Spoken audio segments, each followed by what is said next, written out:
तो इस वीडियो में हम देखने वाले हैं हमारा फॉरवर्ड लिस्ट। पिछले वीडियो में मैंने आपको बताया था कि लिस्ट की जब हम बात करते हैं तो हम डबल लिंक लिस्ट की बात करते हैं, और मैंने आपको बताया था डबल लिंक का मतलब क्या होता है। तभी हम देखेंगे फॉरवर्ड लिस्ट का मतलब क्या होता है। फॉरवर्ड लिस्ट बोलो या पॉपुलरली इसको बोला जाता है सिंगली लिंक लिस्ट। ठीक है, सिंगली लिंक्ड लिस्ट। तो इसमें आपको वर्ड से ही पता चल रहा होगा कि यहाँ पर सिंगल लिंक होने वाला है। जैसे डबल लिंक लिस्ट में डबल लिंक होता था, वैसे ही यहाँ पर सिंगल लिंक होने वाला है। और सिंगल लिंक किस डायरेक्शन में होगा वो देखो। यहाँ पर अगर हम एक नोड कंसिडर करते हैं, और नोड मैंने आपको बताया था कि हम नोड किसको बोलते हैं। ठीक है, मतलब एक लिस्ट के जो ईच एलिमेंट होता है वो एक नोड होता है, और नोड के अंदर दो चीज़ें रहती हैं। एक तो आपका वैल्यू रहता है और दूसरा आपका एड्रेस रहता है। ठीक है, तो सपोज करते हैं कि यहाँ पर मेरे पास लिस्ट में 3 एलिमेंट्स हैं या 3 नोड्स हैं, और एलिमेंट्स मान लो उसमें 5, 7, 6 ऐसे एलिमेंट्स उसमें प्रेजेंट है। तो मैंने आपको बताया था, हाँ, ये फॉरवर्ड लिस्ट भी लिंक इसलिए हम बना रहे हैं क्योंकि ये मेमोरी में कंटिन्यूस नहीं रहता। अगर मैं बोलूँ कि ये जो 5 है वो अगर 201 वाले मेमोरी लोकेशन में प्रेजेंट है, तो ये 7 हो सकता है आपका 503 पे प्रेजेंट हो, और ये हो सकता है आपका 709 पे प्रेजेंट हो। ठीक है, तो कंटिन्यूस बिल्कुल भी नहीं है यहाँ पर। तो हमको क्या करना पड़ता है कि लिंक बनाना पड़ता है, एक एक एलिमेंट से दूसरे एलिमेंट के बीच में लिंक बनाना पड़ता है। तो डबल लिंक लिस्ट में हम 2 लिंक बनाते थे। ठीक है, फॉरवर्ड के लिए भी हम लिंक बनाते थे और बैकवर्ड्स आने के लिए भी लिंक बनाते थे। लेकिन ये फॉरवर्ड लिस्ट है, तो फॉरवर्ड मतलब आपको फॉरवर्ड डायरेक्शन में ही लिंक बस बनाना है। ठीक है, बस एक ही डायरेक्शन में आपका यहाँ पर लिंक एग्जिस्ट करेगा। तो हमको इस डायरेक्शन में, फॉरवर्ड डायरेक्शन में आपको लिंक बनाना है। तो ये लिंक कैसे बनेगा? तो ये वाला जो 7 का जो एड्रेस है 503, आप पहले एलिमेंट में यहाँ पर डाल दो, तो यहाँ पर आपका 503 आ गया। ठीक है, और इसको हम लोग एड्रेस पार्ट बोलते हैं। ये नेक्स्ट एलिमेंट का एड्रेस स्टोर करता है। ठीक है, उसी तरह ये 709 जो है वो हम यहाँ पर स्टोर कर देंगे इस वाले एलिमेंट में, ताकि इस 7 से हम यहाँ पर 6 में जा सकें। और ये लास्ट एलिमेंट है, तो लास्ट एलिमेंट में हम नल रखते हैं। मतलब नल मतलब क्या? कुछ भी नहीं, ये किसी को पॉइंट नहीं कर रहा, मतलब ये एंड पार्ट हो गया। ठीक है, तो इस तरह से हम अपना जो है फॉरवर्ड लिस्ट बनाते हैं। अब यहाँ पर एक पॉपुलर सा चीज़ है कि फॉरवर्ड लिस्ट और आपका एक काम करते हैं, यहाँ पर सिंगल लिस्ट बोलते हैं अभी इसको, फॉरवर्ड लिस्ट को, और उसको हम लोग डबल लिंक लिस्ट बोलते हैं। ठीक है, तो दोनों में सिमिलैरिटीज़ क्या है? तो सिमिलैरिटीज़ पहली बात ये है कि दोनों में जो एक्सेसिंग होता है वो ओ ऑफ एन टाइम्स लेता है। ठीक है, दोनों में जो एक्सेसिंग है वो इन ओ ऑफ एन टाइम्स लेता है। मतलब आप रैंडम एक्सेस बीच वाले एलिमेंट को नहीं कर सकते, आपको सीक्वेंशियल एक्सेस करना पड़ेगा। मतलब आपको ऐसा नहीं है कि आप यहाँ पर लिस्ट और आप 3 लिख दो तो ऐसा आपको निकाल के दे देगा आउटपुट ना, वैसा नहीं, पॉसिबल नहीं है। ठीक है, आपको आइटरेट करना पड़ेगा हर एक एलिमेंट पे। ठीक है, उसमें इंसर्शन और डिलीशन कांस्टेंट टाइम पे हो जाता है।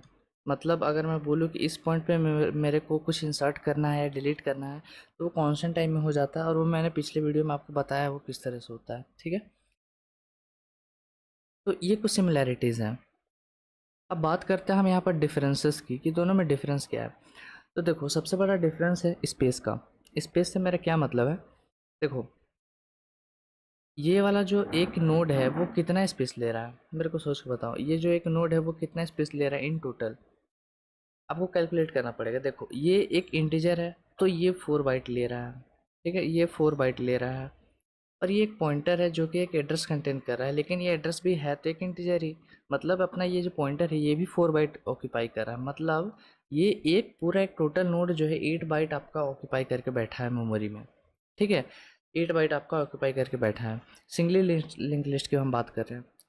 अगर हमको डबली लिंक लिस्ट बनाना होता तो एक और एड्रेस ही मेंटेन करता, तो मतलब 4 बाइट फिर यहाँ भी लगता है इसको। ठीक है, तो उस केस में 12 बाइट हो जाता। ठीक है, तो ये स्पेस आपका ज़्यादा लेता है।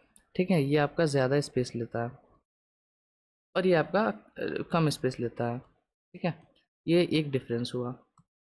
उसके बाद मेन तो डिफरेंस देखो यार यही है। उसके बाद सेकंड डिफरेंस में आप लिख सकते हो, हाँ, कि इसमें बस हम फॉरवर्ड एक्सेस कर सकते हैं, और इसमें हम लोग बाई डायरेक्शनल एक्सेस कर सकते हैं। मतलब दोनों डायरेक्शन से हम यहाँ पर एक्सेस कर सकते हैं। देखो, इनपुट इसमें जो डबल लिंक लिस्ट में है इसमें इनपुट दोनों डायरेक्शन से हो सकता है। ठीक है, इनपुट बोथ डायरेक्शंस, इनपुट यहाँ दोनों डायरेक्शन से हो सकता है, लेकिन यहाँ इनपुट जो है बस फॉरवर्ड हो सकता है। मतलब बस आप आगे से इनपुट दे सकते हो, इस साइड से इनपुट आप बस दे सकते हो। ठीक है, तो ये कुछ डिफरेंसेस थे। अब इसमें यूज़ केस आ जाता है कि अगर आपको देखो, अगर आपको ऐसा कोई काम हो जहाँ पर आपको दोनों साइड से एक्सेस करना हो, ठीक है, मतलब फॉरवर्ड से भी हो सकता है आपको आइटरेट करना पड़े, बैकवर्डली भी हो सकता है आइटरेट करना पड़े, तो उस केस में आप लिस्ट का इस्तेमाल कर लेना, मतलब डबली लिंक लिस्ट का। और आपको अगर फॉरवर्ड एक्सेसिंग करना हो तो वहाँ पर आप फॉरवर्ड एक्सेस यूज़ कर लेना फॉरवर्ड लिस्ट, क्योंकि ये स्पेस कम लेता है डबली लिंक लिस्ट से, ठीक है। तो ये कुछ इंपॉर्टेंट पॉइंट्स थे। अब यहाँ पर आते हैं, ये मेरा प्रोग्राम है, यहाँ पर हम सारी चीज़ करेंगे फॉरवर्ड लिस्ट का। फॉरवर्ड लिस्ट को आपको इस्तेमाल करने के लिए लाइब्रेरी इंक्लूड करना पड़ेगा, फॉरवर्ड लिस्ट के नाम से आता है। बीच में ये डैश का साइन है, जो कि मैं यहाँ पर, यहाँ हेडिंग में भी मैंने यहाँ पर डाला है, क्योंकि ये ऐसे ही रहता है, ठीक है। चलो, उसके बाद फॉरवर्ड लिस्ट को हम बनाते हैं।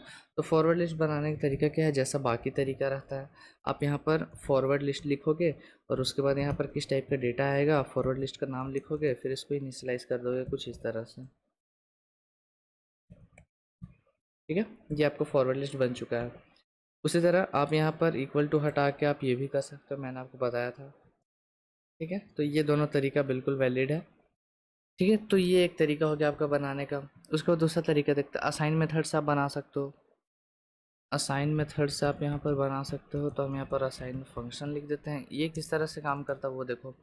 सबसे पहले आप यहाँ पर एक फॉरवर्ड लिस्ट बनाओगे इंटीजर टाइप का, इसको हम fl1 नाम दे देते हैं। फिर यहाँ पर लिखोगे, यहाँ पर, ठीक है। फिर यहाँ पर fl1 डॉट असाइन, फिर आपको यहाँ पर असाइन क्या करना, मान लो हम देते हैं 5,10, ठीक है। ये हमने यहाँ पर असाइन किया है। अब इसके ऊपर हम प्रिंट करा के देते हैं, तो प्रिंट के लिए हम एक अलग फंक्शन बना लेते हैं वर्ड प्रिंट नाम से। यहाँ पर क्या आने वाला है, आपका एक फॉरवर्ड लिस्ट आने वाला है इंटीजर टाइप का, इसका नाम हम fl दे देते हैं, ठीक है।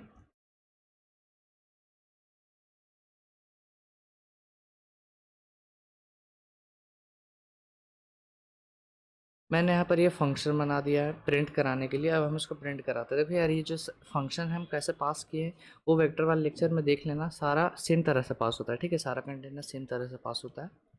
उसके बाद हम इसको प्रिंट कराना चाहते हैं, तो हम प्रिंट फंक्शन को कॉल करेंगे और इस वाले जो फॉरवर्ड लिस्ट का नाम हम वहाँ पर पास कर देंगे, सेव करके रन करेंगे। तो देखो ये 5 जो है वो आपका स्पेस है, कितना स्पेस आपका fl लेने वाला है, और ये ईच एलिमेंट है। ये हमने सारे कंटेनर्स में देखा है कि हम कुछ इस तरह से कर सकते हैं।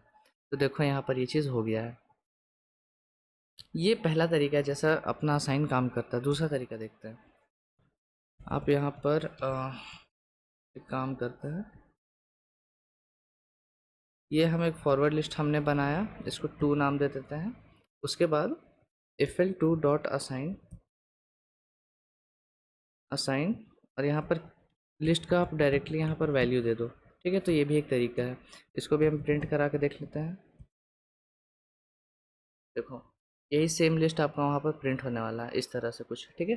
तो ये भी एक तरीका है। इज इक्वल्स टू की जगह यहाँ पर डायरेक्टली हम असाइन लिख दे रहे हैं, ठीक है। ये भी एक तरीका होता है। फिर दूसरा तरीका देखो, आप एक लिस्ट से आपका दूसरा लिस्ट बना सकते हो, ठीक है। जैसे कि अभी हम इस लिस्ट को भी ले आते हैं, ठीक है। हम चाहते हैं कि इस लिस्ट से हम एक तीसरा लिस्ट बनाएं, तो हम यहाँ पर कैसे करेंगे, यहाँ पर फॉरवर्ड लिस्ट लिखेंगे इंटीजर टाइप का, और फॉरवर्ड लिस्ट का नाम fl3 रख देंगे, ठीक है।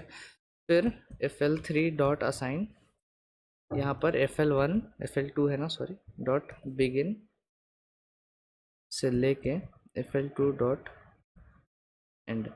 ये करके हम अपना fl3 में मतलब कॉपी डाल सकते हैं fl2 का, ठीक है। इसको प्रिंट करा के देखते हैं। तो देखो ये अभी अभी देखो, ये जो fl2 है वो प्रिंट वाला, उसको हमने अभी कमेंट में रखा, मतलब fl3 प्रिंट हो रहा है अभी, ठीक है। और वही सेम वैल्यूज प्रिंट हो रहे हैं जो fl2 में थे। मतलब ऐसा नहीं है कि fl2 का वैल्यू गायब हो जाएगा। आप देख लो यहाँ पर दोनों को हम प्रिंट अप करा के देख लेते हैं, मतलब दोनों में सेम तरह से एक तरह से एलिमेंट्स आ जाते हैं। तो ये असाइन फंक्शन हो गया जो इस तरह से कुछ काम करता है। अब नेक्स्ट जो हम फंक्शन देखने वाले हैं वो है पुश फ्रंट फंक्शन। इसमें पुशबैक नहीं आता है, ठीक है। फॉरवर्ड लिस्ट इस नाम से भी जाना जाता है क्योंकि ये फॉरवर्ड डायरेक्शन में आप सिर्फ इंसर्शन या डिलीशन कर सकते हो, ठीक है। मतलब बीच से भी आप इंसर्ट या डिलीट कर सकते हो, लेकिन एंड से आप कुछ भी नहीं कर सकते हो, ठीक है। एंड में आप कुछ भी नहीं कर सकते क्योंकि एंड का इटरेटर ये मेंटेन नहीं करता, ठीक है। तो जिस डायरेक्शन में इटरेटर है उसी डायरेक्शन में हम इनपुट या आउटपुट देते हैं। तो हम यहाँ पर एक फॉरवर्ड लिस्ट बना लेते हैं, फॉरवर्ड लिस्ट इंटीजर टाइप का।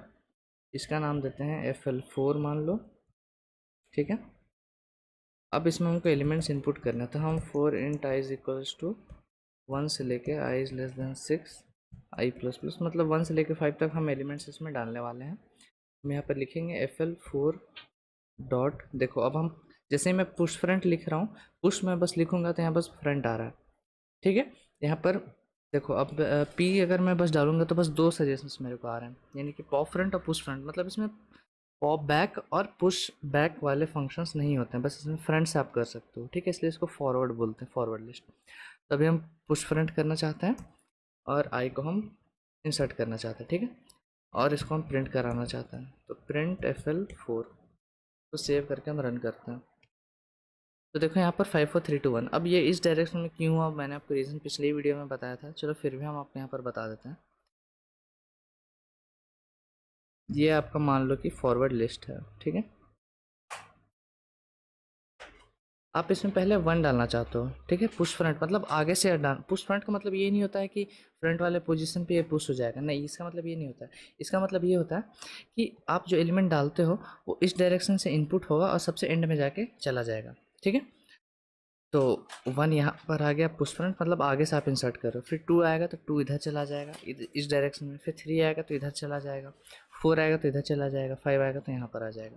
या फिर आप इसको ऐसे समझ सकते हो, जैसे ही आप 1 को पुश कर रहे हो तो 1 आपका फॉरवर्ड लिस्ट में इंसर्ट हो चुका है,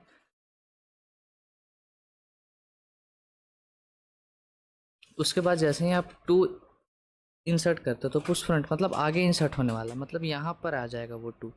फिर आप नेक्स्ट में 3 चाहते हो तो 3 फिर आगे में आ जाएगा, मतलब फ्रंट में पुश हो रहा है, ठीक है। फिर 4 इधर आ जाएगा, फिर 5 इधर आ जाएगा, तो इस तरह से ये ऑर्डर होता है, ठीक है। अगर आप चाहते हो कि नहीं हमको 1 2 3 4 5 ही चाहिए, तो हम क्या करते हैं, इसको 5 कर लेते हैं, इसको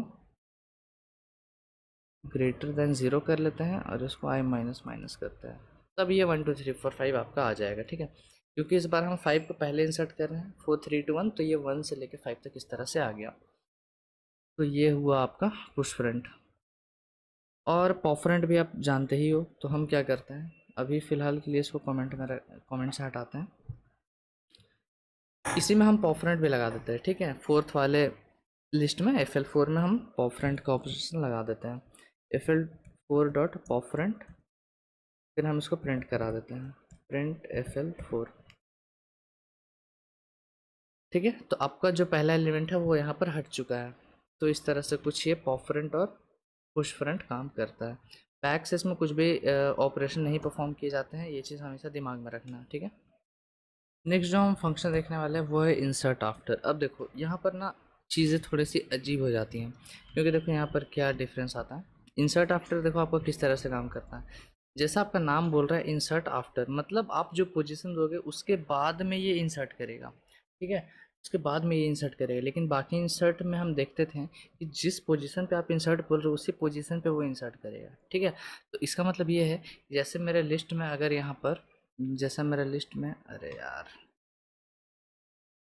जैसे मेरे लिस्ट में यहाँ पर 5 एलिमेंट्स है या 4 एलिमेंट्स हम बोल देते हैं, 1 2 3 4। अगर मैं चाहता हूँ कि ये वाले पोजीशन पे मेरे पास कुछ वैल्यू आए, ठीक है, मैं चाहता हूँ ये 2 की जगह पर यहाँ पर 5 आ जाए और ये सारा एक एक राइट शिफ्ट हो जाए, कुछ इस तरह से, ठीक है। तो मेरे को क्या करना पड़ेगा, ये चूँकि फंक्शन का नाम ही इंसर्ट आफ्टर, मतलब आपको जो आप पॉइंटर का वैल्यू दोगे उसके बाद ये इंसर्शन चालू करेगा। इसका मतलब मेरे को इस वाले पोजीशन का वैल्यू देना पड़ेगा, ठीक है। मतलब हम बोल सकते हैं FL डॉट बिगिन देना पड़ेगा उसको, ठीक है, क्योंकि ये इसके बाद इंसर्ट करेगा, मतलब यहाँ पर इस जो भी आपने पॉइंटर पास किया उसके बाद वाले पोजीशन पे इंसर्ट करेगा, इसीलिए इस फंक्शन का नाम है इंसर्ट आफ्टर। इसमें इंसर्ट फंक्शन के नाम पर यही है, इंसर्ट इस पर काम नहीं करेगा, इंसर्ट आफ्टर ही काम करता है, ठीक है। तो एक काम करते हैं, यहाँ पर एक अपना लिस्ट बना लेते हैं यार, पहले फॉरवर्ड लिस्ट इंटीजर टाइप का, इसका नाम F लिस्ट रख देते हैं, ठीक है। और इसमें एलिमेंट्स भी यहाँ पर पास कर देते हैं, 1 2 3 4 5 सपोज कर लो। अब हमको यहाँ पर इंसर्ट करना है। अब यहाँ पर एक चीज़ और इम्पोर्टेंट है कि आपको यहाँ पर एक पहले पॉइंटर बनाना पड़ेगा इस फॉरवर्ड लिस्ट का, ठीक है। तो हम यहाँ पर करते हैं फॉरवर्ड लिस्ट इंट, हम इसका चाहते हैं एक पॉइंटर बनाए, scope resolution operator iterator ITR, ठीक है। हमने इसका एक आइटरेटर बनाया। अब इस आइटरेटर की मदद से आपको यहाँ पर इंसर्ट फंक्शन काम करेगा, ठीक है। ये डायरेक्टली ऐसा फंक्शन नहीं काम करता, ठीक है। इंसर्ट आफ्टर, और किस में आपको इंसर्ट करना है, तो ये एफ लिस्ट में आपको इंसर्ट करना था, यहाँ पर F list dot insert after, ठीक है। उसके बाद यहाँ पर आपको कौन से पोजीशन के बाद आपको इंसर्ट कराना है, तो हमको बिगिन के बाद इंसर्ट कराना है, तो हम यहाँ पर एफ डॉट बिगिन देंगे। और कौन से एलिमेंट आपको इंसर्ट कराना, तो अगर हम ऐसे 10 देंगे और फिर इसको प्रिंट करा के देखेंगे कि प्रिंट एफ लिस्ट क्या है, तो देखो वहाँ पर आपको 1 के बाद आपका ये 10 इंसर्ट होता हुआ दिखेगा, ठीक है। तो कुछ इस तरह से इसका इंसर्टिंग होता है। फॉरवर्ड लिस्ट थोड़ा सा इंसर्शन इसका थोड़ा सा कुछ इसी तरह से होता है। आप आइटरेटर की मदद से सारा काम करने वाला हो यहाँ पर, ठीक है। तो इसका फॉर्मेट याद रख लेना। आपको पहले फॉरवर्ड लिस्ट में अगर इंसर्शन या डिलीशन दोनों में, इंसर्शन या डिलीशन दोनों में अगर आपको कुछ भी ऑपरेशन करना है, तो आपको पहले इस फॉरवर्ड लिस्ट का एक आइटरेटर बनाना होगा। उस आइटरेटर की मदद से आप कुछ इस तरह से इसका कमांड दोगे, ठीक है। Iterator is equals to F list dot insert after, फिर किस पोजीशन के बाद आपको इंसर्ट करना है और कौन सी वैल्यू को आपको इंसर्ट करना है। अगर हम यहाँ पर देते हैं +1, ठीक है, तब देखना यहाँ पर क्या होगा, एरर आएगा, ठीक है। एरर क्यों आएगा, क्योंकि आप कुछ इस तरह से इंसर्ट नहीं कर सकते, मतलब ये जो आप चीज़ कर रहे हो ये आप नहीं कर सकते हो, ठीक है। यहाँ पर ये चीज़ आप नहीं कर सकते हो, क्योंकि मैंने आपको क्या बताया था लिस्ट वाले ही लेक्चर के अंदर कि आप यहाँ पर अगर डायरेक्टली ऐसा +1 करते हो, इसका मतलब आप डायरेक्ट एक्सेसिंग कर रहे हो, लेकिन आपको ऐसा नहीं कर सकते हो, ठीक है। आप डायरेक्ट एक्सेसिंग कर नहीं सकते हो, तो इसके लिए आपको क्या करना पड़ेगा, देखो आपको एक फिर से एक अलग पॉइंटर बनाना पड़ेगा, फिर इसको वैल्यू देना पड़ेगा। हम मान लो इसको ITR फिलहाल के लिए 1 बोल देते हैं, is equals to F list dot begin से इसको हम इनिशलाइज कर देते हैं, ठीक है। ये बिगिन से इनिशलाइज हुआ और हम क्या करते हैं, इसको एडवांस करा देते हैं। तो एडवांस, हम ITR को एडवांस कराना चाहते हैं, ITR 1, हम 1 से इसको एडवांस कराना चाहते हैं। इसका मतलब अभी ITR कहाँ पर होगा, अगर ये मेरा एक लिस्ट है 1 2 3 4 5, अभी ये जो बिगिन है अभी यहाँ पर है, ठीक है। इसको हम या फिर ITR बोले यहाँ पर है, इसको हम चाहते हैं कि यहाँ पर आ जाए, ठीक है। तो हमने ITR +1 से इसको एडवांस कराया है, और इसका मतलब ये हुआ कि ITR अब 1 से शिफ्ट होकर वो 2 पे चला आएगा कुछ यहाँ पर, ठीक है। अब यही वाला पोजीशन हम अपने इंसर्ट आफ्टर वाले में दे देंगे, तो इसका मतलब ये होगा कि अब इस आइटरेटर के बाद वाले पोजीशन पे वो इंसर्शन करेगा, मतलब इस वाले पोजीशन पे वो 10 को ला देगा, मतलब 1 2 10 आ जाएगा, 3 4 5 कुछ इस तरह से मेरा आउटपुट निकलेगा। और यहाँ पर हमने इसके जगह पर दे दिया है अपना ITR 1, ठीक है। तो अब ये चीज़ आप यहाँ पर कर सकते हो। अब हम रन करेंगे तो देखना है यहाँ पर आउटपुट आपका जो मैंने बताया था वही आएगा, ठीक है। तो कुछ इस तरह से आप यहाँ पर कर सकते हो। तो अभी फ़िलहाल हम इसको कमेंट में डालते हैं। हाँ, और एक चीज़ है कि आप यहाँ पर एक लिस्ट भी डाल सकते हो, ठीक है। तो अगर हम यहाँ पर एक लिस्ट डाल दें, लिस्ट का नाम दे दे सपोज कर लो 10, 20, ठीक है। ये मेरा एक लिस्ट हम चाहते हैं यहाँ पर इंसर्ट हो जाए, ठीक है, एट अ गिवन पोजीशन। शायद ये ब्रैकेट नहीं आना चाहिए यहाँ पर, ठीक है। हाँ चलो अब सही है। अब हम रन करते हैं तो देखो ये थर्ड पोजीशन पे ये 10 और 20 भी इंसर्ट हो जाएगा। तो आप एक पूरा का पूरा लिस्ट भी आप यहाँ पर इंसर्ट कर सकते हो, ठीक है। ये चीज़ भी वैलिड है। तो अभी हम फिलहाल के लिए यहाँ पर अपना 10 रखते हैं और हम यहाँ पर लिख देते हैं कि as a second argument you can pass a list, ठीक है। अब सेकंड आर्गुमेंट ये आपको पता, आर्गुमेंट वगैरह कॉमन सा कीवर्ड है जो आपको पता होना चाहिए प्रोग्रामिंग लैंग्वेज में, कीवर्ड किसको बोलते हैं, मतलब सॉरी आर्गुमेंट किसको बोलते हैं, ठीक है। उसी तरह से दूसरा फंक्शन होता है इरेज आफ्टर। इरेज आफ्टर इसका काम भी वही है, आप जो पोजीशन दोगे उसके बाद ही ये आपका इरेज वाला चीज़ को ये परफॉर्म करेगा। फिलहाल के लिए हम इसको सेम कोड को यहाँ पर आपका इरेज आफ्टर के लिए भी यूज़ करेंगे। चलो हमने यहाँ पर लिस्ट बनाया है 1 2 3 4 5, हमने एक पॉइंटर बनाया है ये अपने डिलीशन के लिए है, ठीक है। और इसको हमने यहाँ पर, चलो इसी से हम डिलीट कर देते हैं, ठीक है। ये ITR 1 से हम डिलीट कर देते हैं। तो अभी हम इसको हटाते हैं, इसके जगह पर आएगा मेरा इरेज आफ्टर, ठीक है। ITR बस एक ही आर्गुमेंट ये लेता है कि आपको पोजीशन बस बताना है किस पोजीशन से आपको डिलीट करना है, तो फिलहाल हम क्या कर रहे हैं कि ITR1 आपका कहाँ पर पॉइंट कर रहा है, यहाँ पर पॉइंट कर रहा है, ठीक है। तो इसके बाद वाला इरेज होगा, इरेज आफ्टर ITR, मतलब ये 3 आपका इरेज हो जाएगा, बस 1 2 4 5 आपका आउटपुट आने वाला है, ठीक है। इसको रन करते हैं। 1 2 4 5 आपका आउटपुट आ चुका है। और यहाँ पर आपका 2 पोजीशन भी आप दे सकते हो, ठीक है। 2 पोजीशन आप दे सकते हो, मतलब कहाँ से कहाँ तक रेंज करना है। अगर वो करना है आपको तो फिर से आपको एक अलग पॉइंटर बनाना पड़ेगा, फिर उसका वैल्यू सेट करना पड़ेगा, समझ रहे हो। तो आप उस तरह से कर सकते हो, 2 वैल्यूज़ भी यहाँ पर पास कर सकते हो। अब वहाँ भी इंक्लूडिंग और एक्सक्लूडिंग वाला फंडामेंटल आता है। अगला जो है वो है रिमूव फंक्शन, ठीक है। और मैं रिकमेंड करूँगा कि अगर आपको एक एलिमेंट अगर आपको अपने लिस्ट से हटाना है तो इरेज मत यूज़ करो, क्योंकि फिर आपको ये सारा झेलना पड़ेगा। तो इसलिए इरेज आफ्टर की जगह पर अगर आपको सिर्फ एक एलिमेंट रिमूव करना है तो आप रिमूव फंक्शन का यूज़ कर लो, ठीक है। रिमूव फंक्शन क्या करता है कि आपका एक एलिमेंट को रिमूव कर देता है, ठीक है। यहाँ पर फॉरवर्ड लिस्ट बनाते हैं इंटीजर टाइप का, इसका नाम FL6 दे देते हैं और इसमें एलिमेंट्स भी डाल देते हैं। सपोज कर लो 1 2 3 4 5, ठीक है। अब मान लो इसमें से मेरे को 3 हटाना है, तो मैं कैसे लिखूंगा, FL6 डॉट रिमूव 6, ठीक है। जो एलिमेंट को आपको रिमूव करना है डायरेक्ट वो एलिमेंट यहाँ पर आप दे सकते हो।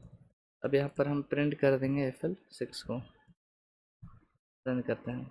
अच्छा 6 तो है ही नहीं, चलो तो हम यहाँ पर 3 को रिमूव करना चाहते हैं फिलहाल के लिए। 3 मेरा यहाँ पर रिमूव हो जाएगा, सीधा 1 2 4 5 आ जाएगा। लेकिन ये बस एक एलिमेंट को रिमूव करता है, ठीक है। तो फॉरवर्ड लिस्ट में जब भी डिलीशन करना हो एक एलिमेंट का तो याद रखना रिमूव फंक्शन ज़्यादा बेटर लगेगा आपको यूज़ करने के लिए। फिर एक और फंक्शन हो गया आपका क्लियर फंक्शन। क्लियर फंक्शन तो आप सब जानते ही हो, ये क्या करता है, पूरा फॉरवर्ड लिस्ट को क्लियर कर देगा, ठीक है।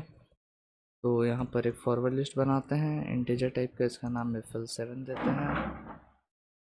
इसमें एलिमेंट्स डालते हैं 4 5 6 7।